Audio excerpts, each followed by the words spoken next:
Listo, gracias a Dios estamos en Juan, después de casi 15 días, me parece, estamos en Juan capítulo 15. Estamos ya bueno, todavía nos falta, pero estamos pues enfilándonos ya al final de la carta de Juan. Entonces vamos a ver el famoso pasaje de la vid verdadera. Comenzamos Juan capítulo 15, versículo 1, dice, yo soy la vid verdadera. Esta es la última, hasta donde recuerdo, es la última expresión yo soy de Jesús en Juan. Ya nos dijo muchas cosas, ya nos dijo yo soy la puerta, yo soy el pan de vida, yo soy la luz del mundo, yo soy el buen pastor, ¿ok? Y acá nos está diciendo yo soy la vid verdadera. La construcción en griego es muy, muy particular y sabemos y nos recuerda a la manera en la que Dios se nombra a sí mismo allá en la zarza con Moisés. Entonces yo soy, es ego eimi en griego, y justo esa construcción nos da una reminiscencia, ¿no? Otra vez de la deidad de Jesucristo. Cuando Jesús dice yo soy, Él se está clasificando a sí mismo, Él se está catalogando a sí mismo como Dios. Entonces, yo soy la vid verdadera. La vid es donde crecen las uvas. Cuando Jesús dice yo soy la vid verdadera es porque hay una vid que no es verdadera, sino es una vid falsa. Esa vid falsa, si recordamos lo que hemos leído, bueno, creo que no hemos llegado todavía con ustedes a los profetas, pero si ustedes han leído ya, bueno, pues el Antiguo Testamento, se van a dar cuenta que Dios muchas veces llama al pueblo de Israel su viña, y la viña es donde están las vides, y las vides es donde crecen las uvas. Entonces, vamos, por ejemplo, está en Isaías. Vamos rapidísimo a Isaías 5. Entonces aquí el subtítulo dice un canto acerca de la viña del Señor, ¿no? Entonces comienza, vamos a cantaré para aquel a quien amo, un canto acerca de su viña. Mi amado tenía una viña en una colina rica y fértil. Y cuando seguimos leyendo, el versículo 7 dice, la nación de Israel es la viña del Señor de los ejércitos celestiales. El pueblo de Judá es su agradable huerto. Él esperaba una cosecha de justicia, pero en cambio encontró opresión. Esperaba encontrar rectitud, pero en cambio oyó gritos de violencia. Acá en el versículo 4 dice, ¿qué más podría hacer yo por mi viña que no haya hecho ya? Porque cuando esperaba uvas dulces, mi viña dio uvas amargas. Es decir, el pueblo de Israel, el pueblo del pacto, para Dios era una viña que tenía que producir frutos buenos, tenía que producir frutos correctos, frutas dulces, dice acá, pero al contrario, lo único que ese pueblo produjo fue pecado. Entonces, cuando Cristo se denomina a sí mismo, yo soy la vid verdadera, es yo soy el verdadero Israel. ¿Ok?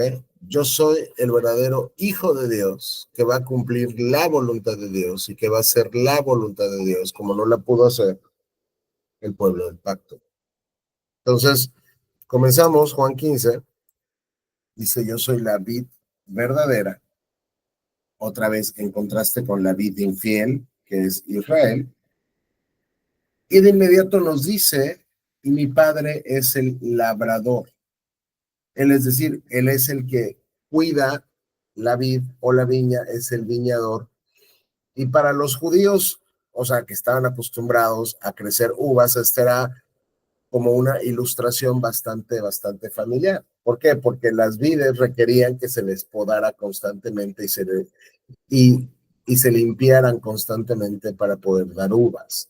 O sea, que se cortara todo aquello que le sobra, todo aquello que es infructuoso, para que la vid entonces pueda producir sus frutos. En este caso, los frutos son las uvas.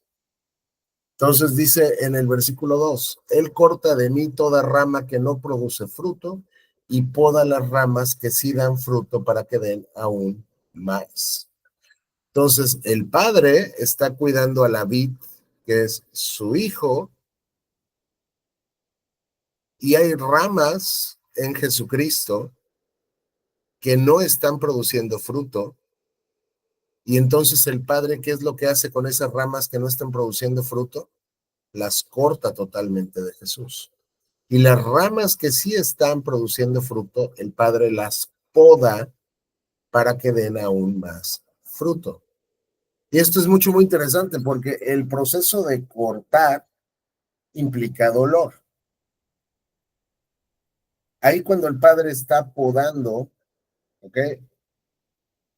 Las ramas que sí están dando fruto, nos está llevando a pensar en términos de Dios está trabajando en tu vida para santificarte.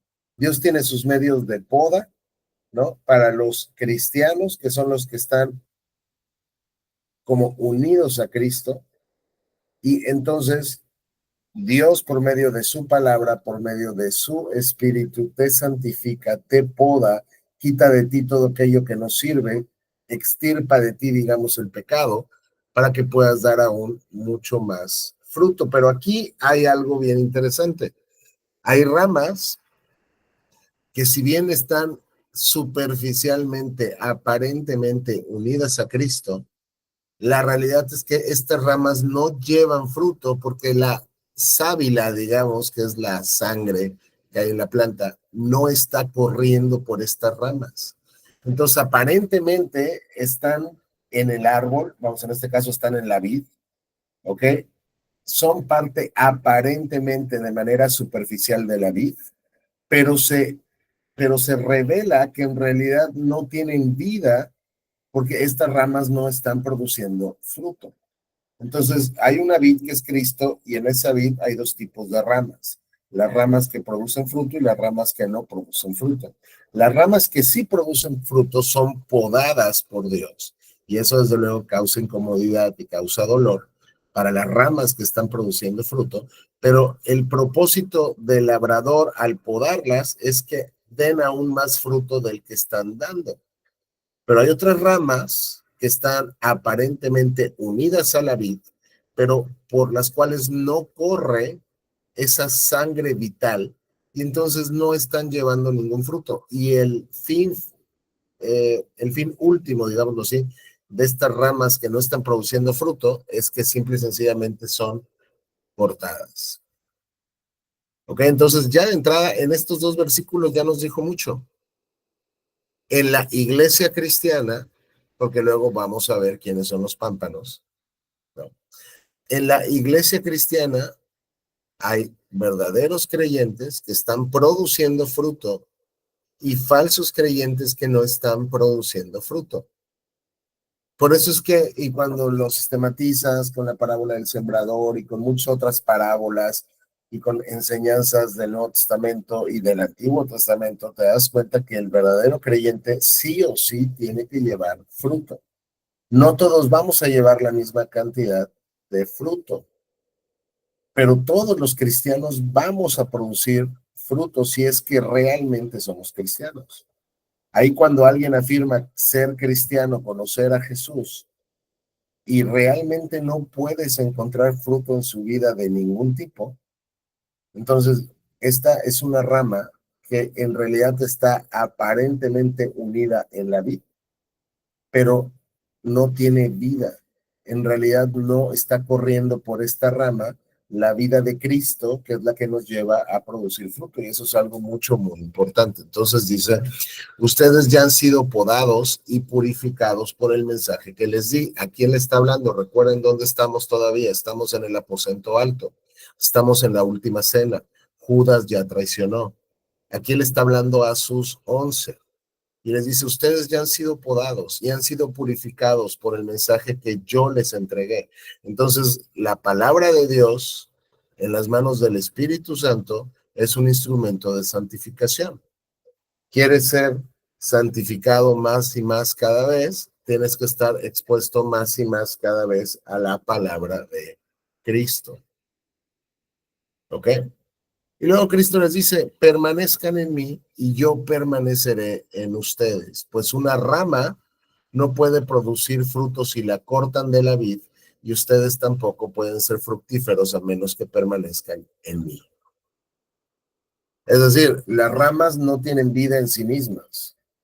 Las ramas cuando producen fruto es porque están unidas vitalmente a la vid y entonces la sangre, por decirlo de alguna manera, la sábila, todo esto que hay en la vid corre por las ramas y es lo que hace que las ramas estén generando frutos.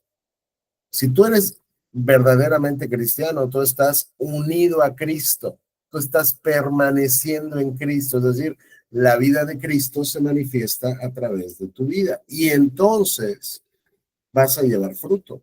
Tú no puedes vivir la vida cristiana si no es por la vida de Cristo que está dentro de ti en la persona, el Espíritu Santo, porque tú en tus fuerzas, tú en tu capacidad no puedes vivir esa vida para producir fruto. Por eso dice, una rama no puede producir fruto si la cortan de la vid. Si tú no estuvieras unido a Jesucristo, tú no podrías vivir la vida cristiana.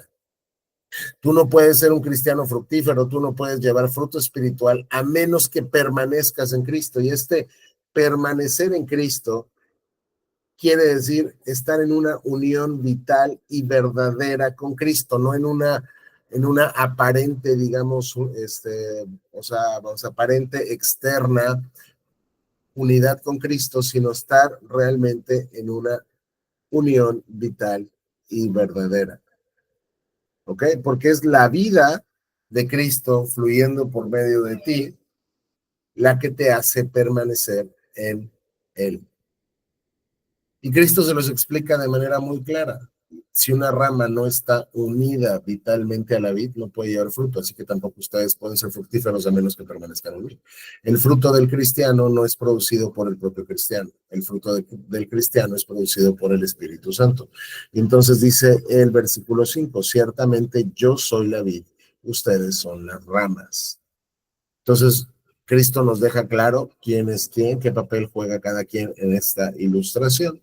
Y lo que está diciendo es mi vida fluyendo a través de ustedes la que va a producir el fruto. Los que permanecen en mí y yo en ellos producirán mucho fruto porque separados de mí no pueden hacer nada. Otra vez, está repitiendo lo mismo que les dijo acá. Ustedes no pueden ser fructíferos a menos que permanezcan en mí. Si ustedes están separados de mí, no pueden hacer nada. Ustedes no tienen el poder en sí mismos.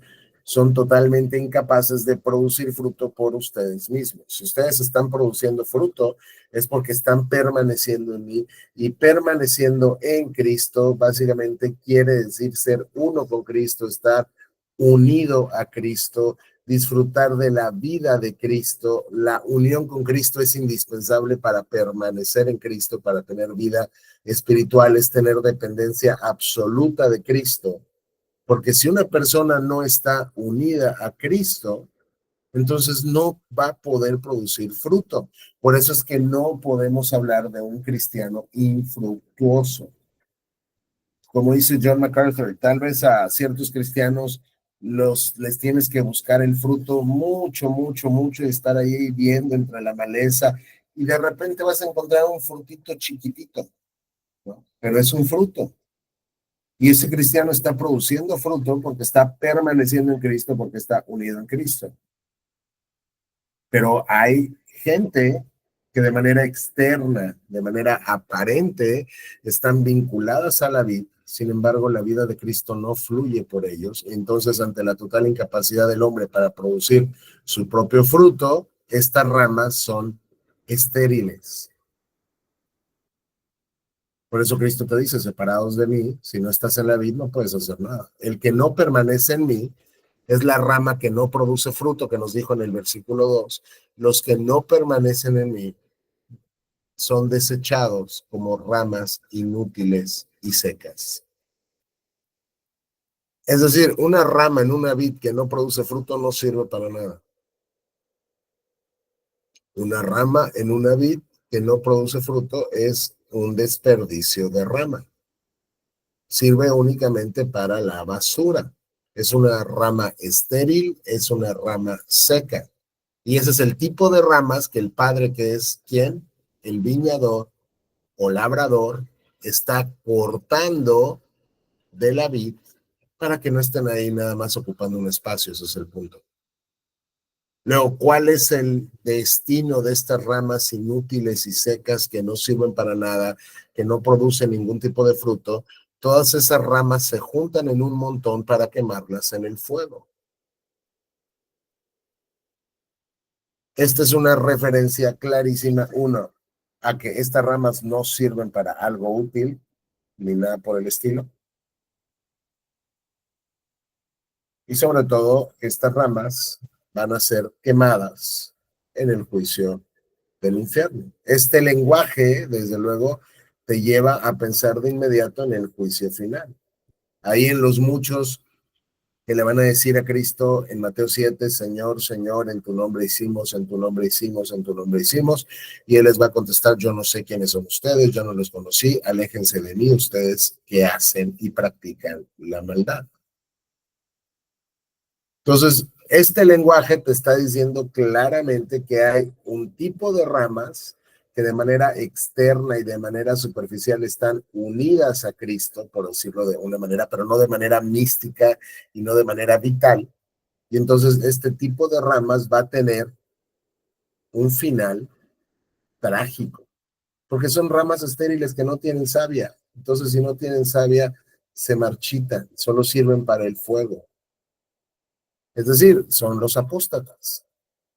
Son las personas que aparentemente están en la iglesia, que aparentemente pertenecen al movimiento, pertenecen a Cristo, levantan las manos, a lo mejor sirven en algún ministerio, pero la realidad es que son personas que se caracterizan por practicar la maldad y que no llevan fruto, porque otra vez, y esto es muy importante, el fruto, y es tan importante que Cristo ya lo repitió en 6 versículos 2 veces, el fruto no lo podemos producir nosotros. Si tú estás produciendo fruto, esa es una de las mayores evidencias de que perteneces a Cristo. ¿Por qué? Porque solamente cuando la vida de Cristo fluye a través de ti es que tú puedes producir fruto espiritual. Pero si no estás produciendo fruto, prepárate porque lo que va a pasar con estas ramas es que van a hacer quemadas en el fuego.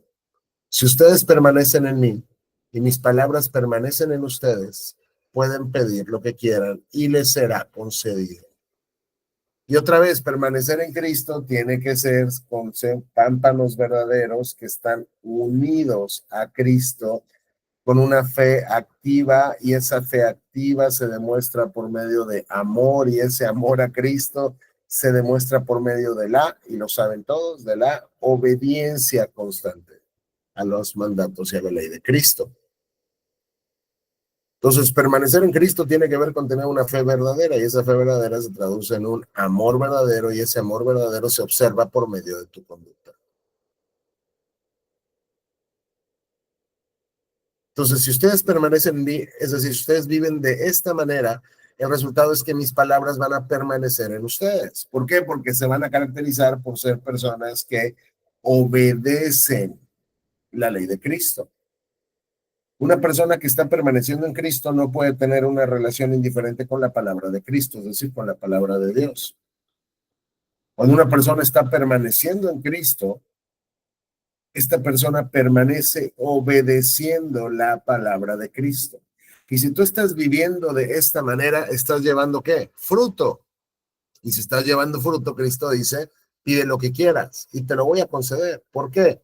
Porque una persona que está viviendo de esta manera, permaneciendo en Cristo por medio de una fe verdadera, de un amor genuino y de una obediencia constante, y alguien que atesora y ama y obedece las palabras de Cristo, cuando pida lo que quiera, no va a ser para gastar en sus propios deleites o para gastar en sus propios deseos o en sus propias pasiones. Va a ser algo de acuerdo a la voluntad de Dios. Y Dios se goza en concederte todo aquello que es de acuerdo a su voluntad.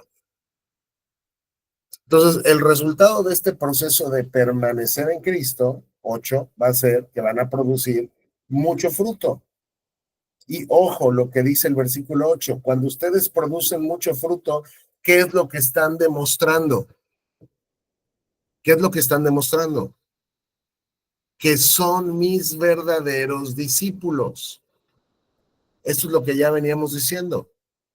Tu obediencia a la ley de Cristo, la cual viene y proviene de tu amor a Cristo, porque Cristo dijo, el que me ama guarda mis mandamientos, y ese amor de Cristo y a Cristo viene de tu fe en Cristo y de que estás unido a Cristo. Tu obediencia va a ser el termómetro que demuestre tu fe. ¿Cómo sabemos si tu fe es verdadera? Vamos a ver tu forma de vida. Ahora, no se trata de alguien que vive de manera perfecta, porque eso nadie lo va a lograr de este lado de la eternidad. No se trata de ser impecables, porque eso nadie lo va a lograr de este lado de la eternidad. Sino se trata de tener un sentido y una dirección que muestran y demuestran al mundo que esta persona no vive como el mundo. Que esta persona, claro que peca, claro que cae, claro que es imperfecta, claro que ofende a Dios, pero tú ves cómo se levanta, tú ves cómo se arrepiente, tú ves cómo busca la paz, tú ves cómo busca reconciliarse con los demás, tú ves cómo busca reconciliarse con Cristo. Y entonces, en la producción de fruto va a ser la evidencia, y el fruto se ve en tu conducta, va a ser la evidencia de que tú eres verdaderamente mi discípulo. Entonces, ahí cuando de repente digas, ¿cómo sé si yo soy cristiano, si yo soy cristiana? Examina tu vida. Por eso Pablo te dice en Corintios, examínate a ti mismo para ver si es que estás en la fe.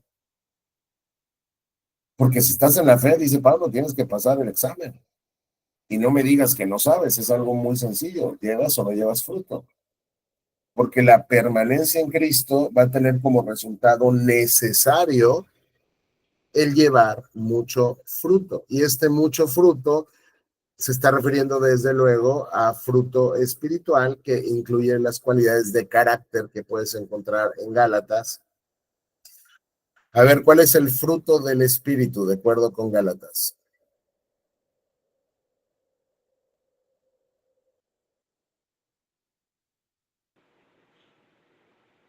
Pues amor, paz, paciencia, benignidad. Exactamente. Exactamente, son esas cualidades de carácter producidas por el Espíritu Santo que se van a reflejar en buenas obras necesariamente. No de manera perfecta, pero sí de manera de sentido de vida. Si tú me dices que eres una persona que robas bancos todos los días para ir a pagarle a prostitutas, no, o sea, y ese es tu estilo de vida, no veo ahí cómo está el fruto de una fe verdadera. No quiere decir que el cristiano otra vez no puede pecar. El cristiano puede hacer cosas muy, muy feas, pero no va a ser su estilo de vida. El cristiano va a tener un estilo de vida de lucha contra su pecado y de fruto. Otra vez, no todos vamos a dar la misma cantidad de fruto, pero todos, sin excepción, vamos a dar fruto. Así que hay por ahí algunas personas que creen una doctrina del cristiano carnal, que básicamente quiere decir que alguien puede ser cristiano durante toda su vida y nunca producir fruto. Esto es diabólico, esto no es, o sea, no es algo que puedas deducir de la escritura. Esto viola todo lo que la escritura te demuestra o sea, en todos los puntos, pues. Como cristiano necesariamente vamos a producir fruto porque el cristiano está permaneciendo en Cristo. Por el cristiano está unido a Cristo. Y ese carácter de producir mucho fruto, dice Cristo, va a darle mucha gloria a mi Padre. Básicamente lo que Cristo está diciendo es, ¿quieren glorificar a Dios? Lleven mucho fruto. Lleven mucho fruto de carácter que se traduzca en buenas obras, que se traduzca en un testimonio eficaz, y entonces van a demostrar que son mis discípulos verdaderamente y van a glorificar a Dios. Dios va a recibir gloria. ¿Por qué? Porque todo mundo va a ver cómo puede alguien tan malo como tú y yo llevar tanto fruto. ¿Qué crees? Dios me transformó. ¿Por qué es que el Padre recibe gloria cuando un cristiano lleva fruto? Porque da evidencia de la gracia transformadora de Dios y da evidencia de un discipulado genuino. No es que el fruto te haga discípulo de Jesús, no. El fruto demuestra que eres discípulo de Jesús. O sea, tú vas a producir lo que es de acuerdo a tu naturaleza. Entonces hay una necesidad imperiosa, hay una necesidad imperiosa de producir fruto. Pero para producir fruto, ya lo dijo Cristo, no pueden estar separados de mí. Es decir, hay una precondición necesaria para que el cristiano produzca fruto y esa precondición necesaria es que nosotros permanezcamos en Cristo y sus palabras permanezcan en nosotros. ¿Hasta aquí tienen alguna duda?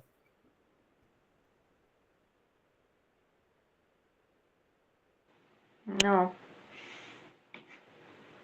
Muy bien, vamos a continuar. Ya nos llevamos 30 minutos en 8 versículos. No creo que vayamos a avanzar mucho, pero es que esto es importante porque este es un capítulo bastante denso en teología, en cristología y sobre todo en vida cristiana. Porque ahí cuando nosotros no estamos permaneciendo en Cristo, pues podemos esperar que no vamos a llevar fruto. ¿No? ¿Quieres llevar mucho fruto? Permanece en Cristo. Ahora, el cristiano nunca se puede separar de Cristo. El cristiano verdadero siempre está unido a Cristo, pero te puedes apartar de él, ¿o no? Entonces, quieres llevar gloria, mucha gloria al Padre para dar evidencia de la gracia transformativa y lleva mucho fruto. Y luego Cristo les dice en el versículo 9, yo los he amado a ustedes tanto como el Padre me ha amado a mí. Y esta frase nada más nos debería de poner a brincar de alegría. O sea, o ni siquiera hay mente, o sea, que la pueda comprender en su totalidad. Cristo está diciendo, vean cómo me ama el Padre a mí. ¿Ok? Y es un amor inescrutable. Pues. De la misma manera, porque Cristo está poniendo cuál es el parangón, es decir, cuál es el ejemplo, cuál es el arquetipo del amor que Él tiene para sus discípulos, para los que son suyos, para las ramas que sí están produciendo fruto, en la misma manera en la que el Padre me ama a mí, yo los amo a ustedes. Entonces, Cristo vino a morir a la cruz, sí, por amor a su Padre, sí, para la gloria de su Padre, para recibir gloria él mismo, pero hay veces que como reformados perdemos esta concepción de vino a morir a la cruz porque te amó. Y no te amó como tal vez como cuando tú ves un perrito en la calle y dices, pobrecito, miren, no. Él te amó con la misma intensidad y con la misma magnitud con la cual el Padre le ama a él. Entonces, si el parangón, si el arquetipo, si el ejemplo del amor que Cristo nos tiene es el amor que el Padre le tiene a él, pregunta, y no me voy a esperar a que me la contesten, pero ya saben ustedes la respuesta. Pregunta, ¿en qué instancias el Padre podría dejar de amar a su Hijo? En ninguna, nunca, jamás va a suceder eso. Ni en eternidades de eternidades el Padre dejará de amar al Hijo. Entonces, si Cristo me ama en la misma manera en que su Padre le ama a él, el amor de Cristo por mí está absolutamente asegurado. Nunca, jamás me va a dejar de amar. Y si no tuviéramos otros miles de pasajes como los tenemos y solo tuviéramos esto no me permite concluir que la salvación se pierde. No puedo yo decir, voy a perder mi salvación, porque Cristo me está diciendo que Él me ama de la misma manera en la cual el Padre le amó a Él.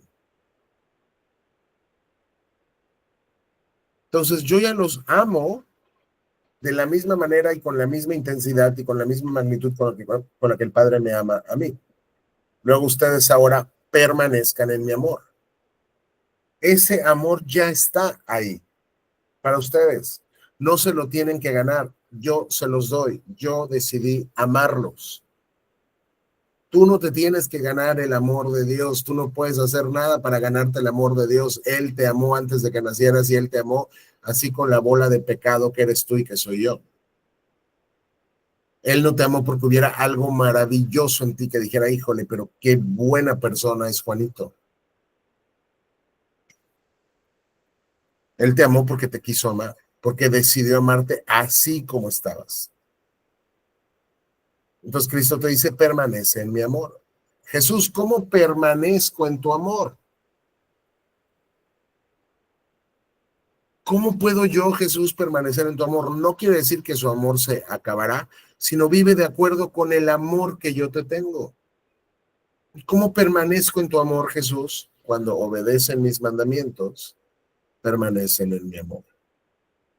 Así como yo obedezco los mandamientos de mi Padre, permanezco en su amor. Entonces yo ya les dije que yo los amo tanto como el Padre me ama a mí. Y yo disfruto del amor del Padre, ¿saben cómo? Haciendo su voluntad, obedeciendo sus mandamientos.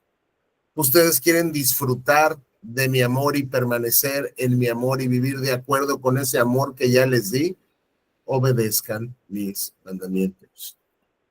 Porque es lo mismo. Porque así también yo obedezco los mandamientos de mi Padre y permanezco en su amor. Entonces vemos cómo el amor se disfruta por medio de la obediencia y también, sistematizando, el amor se demuestra por medio de la obediencia.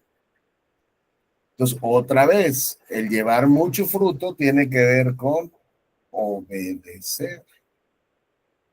Esto es para aquellas personas que básicamente dicen que con que tú seas cristiano ya le hiciste y a Dios tu conducta no le interesa. La Biblia no me dice nunca nada por el estilo. Entonces, una vez que Cristo está celebrando el amor que Él tiene por sus discípulos, se les está indicando cómo permanecer y disfrutar de ese amor y es vivir obedeciendo la ley de Cristo y luego se pone como ejemplo de cómo Él vive en el amor de su Padre, obedeciendo a su Padre, dice Cristo, les he dicho estas cosas para que se llenen de mi gozo. Así es, desbordarán de gozo.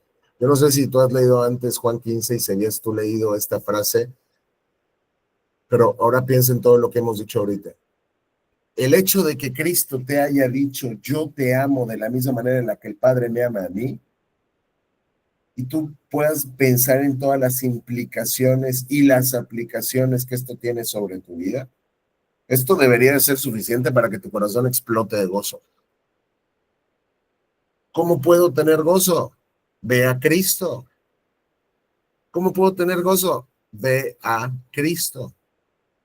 Deleítate en la persona y en la obra de Cristo. Y en la medida en la que tú estés viendo a Cristo, tu gozo se incrementará. Y se tiene que incrementar. ¿Por qué? Porque te está diciendo, te amo de la misma manera en la cual el Padre me ama a mí. Mi amor es eterno, mi amor es incondicional, mi amor es seguro. No te lo tienes que ganar. Yo te lo quise dar. Por eso vino a morir. Vino a morir porque te ama. Y no quería que tú sufrieras la ira de su Padre, la justa ira retributiva de su Padre en el infierno. Entonces aquí la Biblia nos muestra cómo es que nosotros podemos tener gozo. Ahí cuando estás tú batallando y peleando por el gozo, quieres desbordarte de gozo, celebra el amor que Cristo tiene por ti. Celébralo.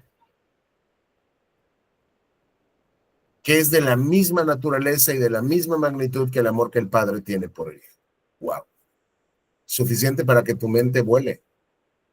O sea, quiero decir, explote, porque no puedes entenderlo. Y entonces nuestro corazón se debería de llenar de gozo. ¿De dónde entonces nosotros los cristianos obtenemos nuestro gozo? De la persona de Dios, de lo que Dios es y de lo que Dios hace. Y una vez que les dice, ahí están mis mandamientos, y ustedes pueden vivir en mi amor obedeciendo mis mandamientos, le repite algo que ya les dijo antes, recuerden, en el aposento alto ya les lavó los pies. ¿Sí se acuerdan? Ya vimos esto cuando comenzamos con este discurso. Y Cristo dice, este es mi mandamiento, ámense unos a otros de la misma manera en que yo los he amado. Y luego aquí está diciendo muchas cosas. Así como ya Cristo celebró el amor que tiene por nosotros al compararlo con el amor que su Padre tiene por él, luego él nos presenta otro ejemplo, otro parangón, otro arquetipo. Pero hoy es, entonces, así como yo los amo a ustedes, que es como mi Padre me ama a mí, así ustedes tienen que amarse unos a otros. Y entonces nos sube el estándar de amar a los hermanos. No es como tú crees que debes de amar a tus hermanos. Tú no eres el estándar de la medida de así es como se ama a los cristianos. ¿Cómo se ama a los hermanos? Como Cristo te amó a ti. ¿Cómo te amó Cristo a ti? Como el Padre amó a Cristo. O sea, está todo relacionado. No son cosas desconectadas que Cristo está ahí diciendo que no tienen como mucha hilación. No, todo lo contrario. Todo está perfectamente hilado. Y luego, Cristo para que no tengas como pretexto de, ok, pero a ver, ¿cómo me has amado? Porque me estás diciendo que yo ame a los demás de la misma manera en que tú me has amado. ¿Cómo me has amado? No hay un amor más grande que el dar la vida por los amigos. Cristo se está despidiendo. Recuerden, este es el discurso también de la despedida. Cristo se está despidiendo de sus 11 y está a punto de hacer algo, no solo por los 11, sino por todos los santos del Antiguo Testamento que vinieron antes y por todos los santos del Nuevo Testamento que vendrían después. Es decir, por el pueblo elegido de Dios completo. Está a punto de hacer algo que es dar su vida. Es decir, ustedes deben de estar dispuestos a dar su vida por los demás.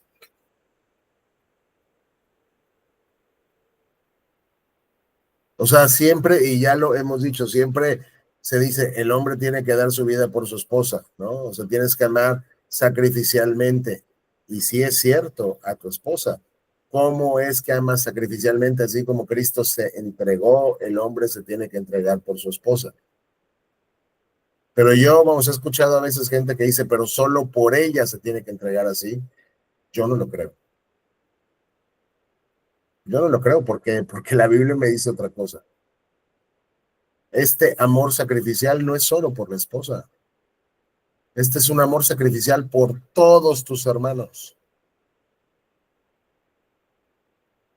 Y este es un tema, y espero que ya se hayan dado cuenta, que a Juan le encanta tocar y es el amor. Estamos en Juan 15:12, para que no se me olvide dónde estamos.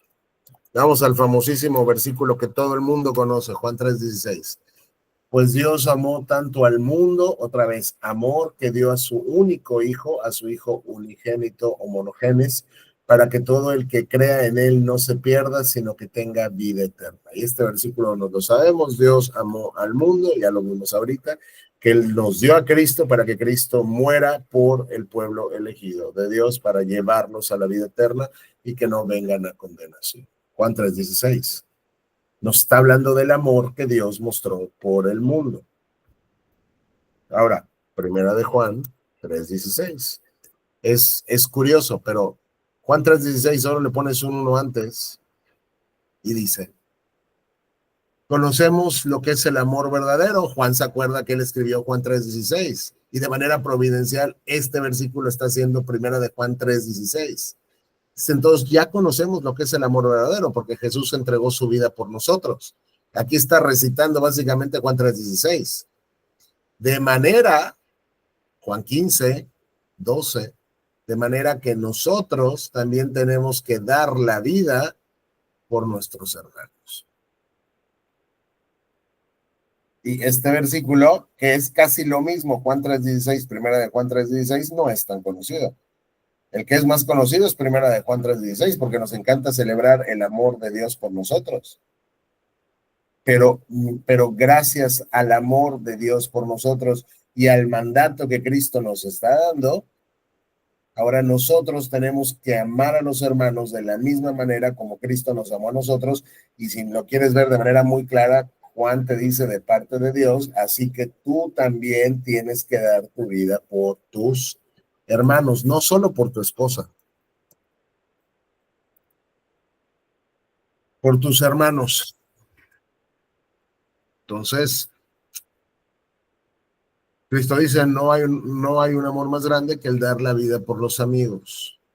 Ustedes son mis amigos si hacen lo que yo les mando. ¿Y cómo van a demostrar ustedes que son mis amigos? ¿Cómo van a demostrar ustedes que son receptáculos de mi amor? ¿Cómo van a demostrar ustedes que me aman a mí también? Si me obedecen. O sea, digo, ya lo hemos visto, pero siempre es bueno recordar. Mateo 7:21, no todo el que me llama Señor, Señor entrará en el reino del cielo. Es decir, para Cristo, una profesión de fe de tu boca muy enfática, porque recuerden, los judíos pues no usan las negritas, sino cuando quieren enfatizar algo lo repiten.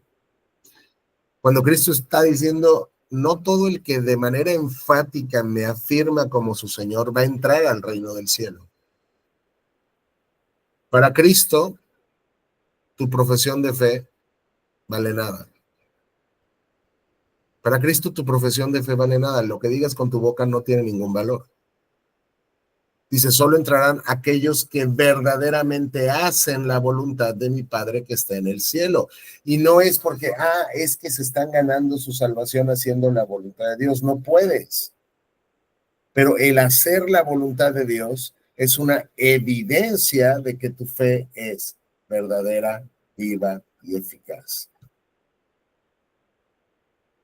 Entonces no es el que dice, es el que hace, el que demuestra que realmente ama a Cristo. No es el que dice, Cristo es mi amigo, es el que vive de manera coherente con lo que dice. Pero no es decir nada más, es decir y hacer.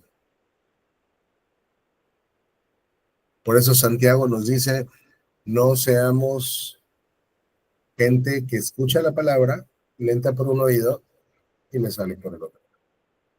Es decir, no seas un oidor olvidadizo.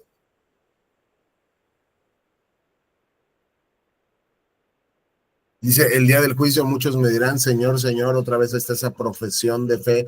Profetizamos en tu nombre, expulsamos demonios en tu nombre, hicimos muchos milagros en tu nombre, pero yo les responderé, nunca los conocí.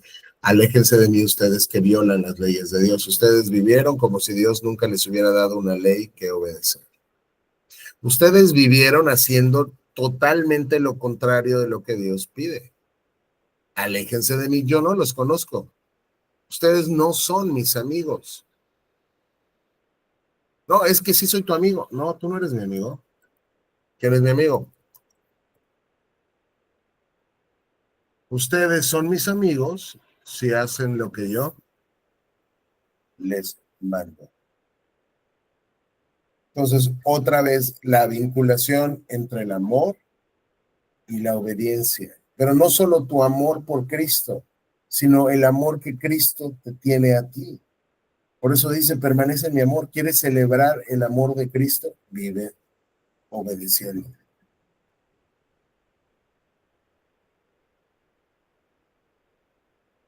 Dice, ya no los llamo esclavos, porque el amo no confía sus asuntos a los esclavos. Ustedes ahora son mis amigos porque les he contado todo lo que el Padre me dijo. Perdón, todo lo que el Padre me dijo. ¿Y saben qué? Digo, claro que somos esclavos de Cristo, porque así se presentan incluso los escritores bíblicos, no como siervos, sino como esclavos. Sí, pero son más que un esclavo, son mis amigos, porque les estoy contando todo lo que el Padre me dijo, les estoy dando un trato de amigos, son mis esclavos guión amigos, pero son mis amigos, solo si ustedes demuestran que son mis amigos por medio de qué? De su obediencia. Otra vez, no perfecta, pero sí de sentido de vida. ¿Vas a pecar? Voy a pecar todos los días, vamos a pecar. Vamos a fallarle a Dios. Pero ahí cuando pecas y ahí cuando le has fallado a Dios, lo que tú haces es ir a buscarle y decirle, Padre, perdóname. Otra vez, pequé. De nuevo, te ofendí. Pero yo sé que Cristo murió en mi lugar y por eso tengo paz contigo. No depende de mí, depende de tu Hijo. Tu salvación en Cristo está segura. Cristo te ama de la misma manera en la cual el Padre le amó a él. Y por eso, para vivir en su amor, obedece. Y terminamos, versículos 16 y 17. Ustedes no me eligieron a mí. Yo los elegí a ustedes. Oye, Cristo, ¿cómo me dices que yo no te elegí a ti? Yo moví mi voluntad en seguirte y otra vez el Evangelio de Juan es lo más calvinista que existe. Y te dice, ustedes no me eligieron a mí. Yo los elegí a ustedes. Ustedes van a llevar fruto porque ustedes son parte de mi pueblo elegido. Ahora, desde luego, como resultado de la elección que Dios hace de ti, cuando Él te regenera, en tu experiencia personal, vamos, humana, tú vas y buscas a Cristo, pero es porque Él ya te buscó primero. Si Él no te hubiera elegido a ti, tú no le buscarías a Él. Esa es otra de las evidencias. Oye, ¿cómo sé que soy cristiano? ¿Buscas a Dios? Sí, es que si buscas a Dios es porque Dios te buscó primero.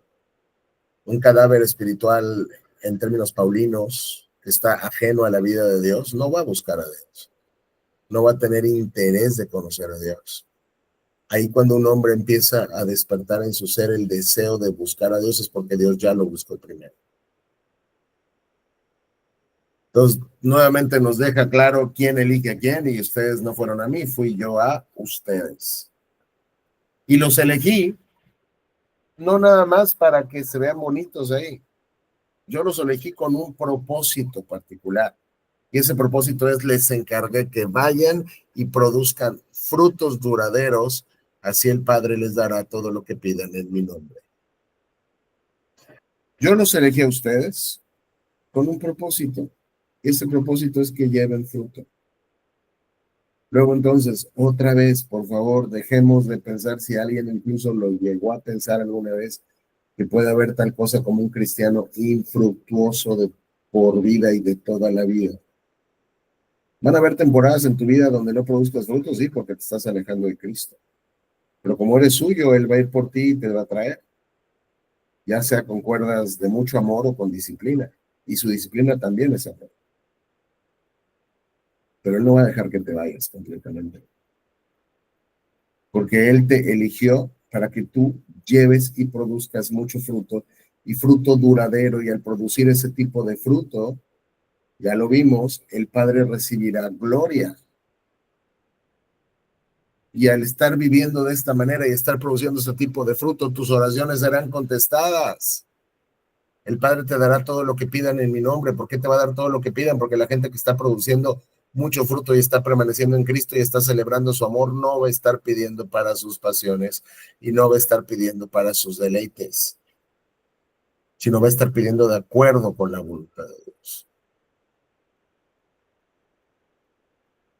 Y Cristo termina diciendo, este es mi mandato, ámense unos a otros.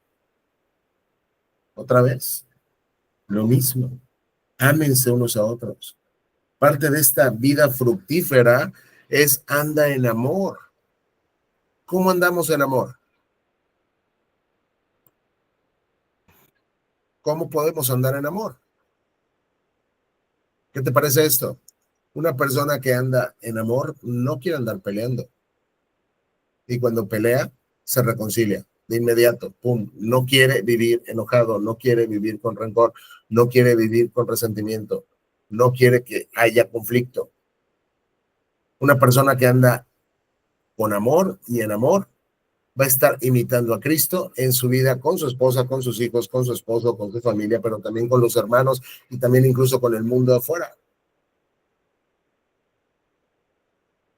Es decir, es el amor una de las evidencias más palpables de que estás llevando y viviendo una vida fructífera. Y por si no se han dado cuenta, a Juan le encanta el tema del amor. Y termino con esto. Juan fue pastor de la iglesia en Éfeso, cuando ya era ancianito.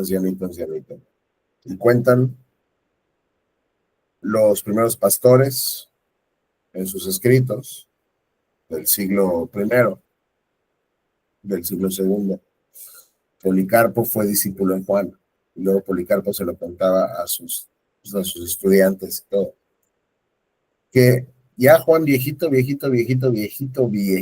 casi ya ni podía caminar, o ya no predicaba. Pero de repente, cuando alguien estaba predicando y terminaba, él pedía el púlpito. Entonces iba ahí Juan despacito, lo iban llevando al púlpito y lo ponían porque seguía siendo el último apóstol vivo. O sea, tenía su jerarquía muy clara. Y cuando Juan les predicaba, lo único que les decía es, ámense unos a otros. Y esto lo hacía cada vez que él predicaba. Cada vez que él predicaba de lo mismo, ámense unos a otros. Y entonces un día le preguntaron, Juan, ¿por qué siempre predicas de lo mismo? ¿Por qué siempre nos estás diciendo, ámense unos a otros? ¿No nos puedes predicar otra cosa?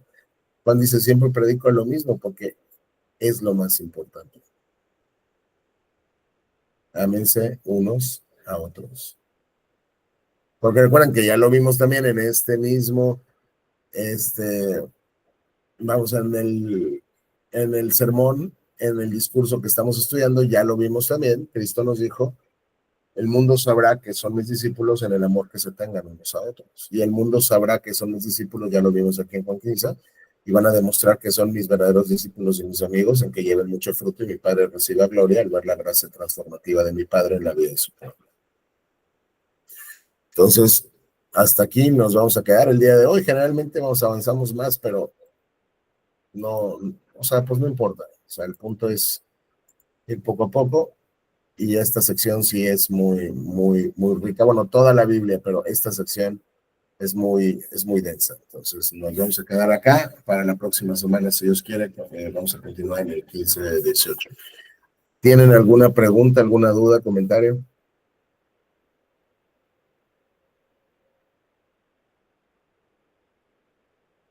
No. Ok, por acá conmigo, vamos en mi casa.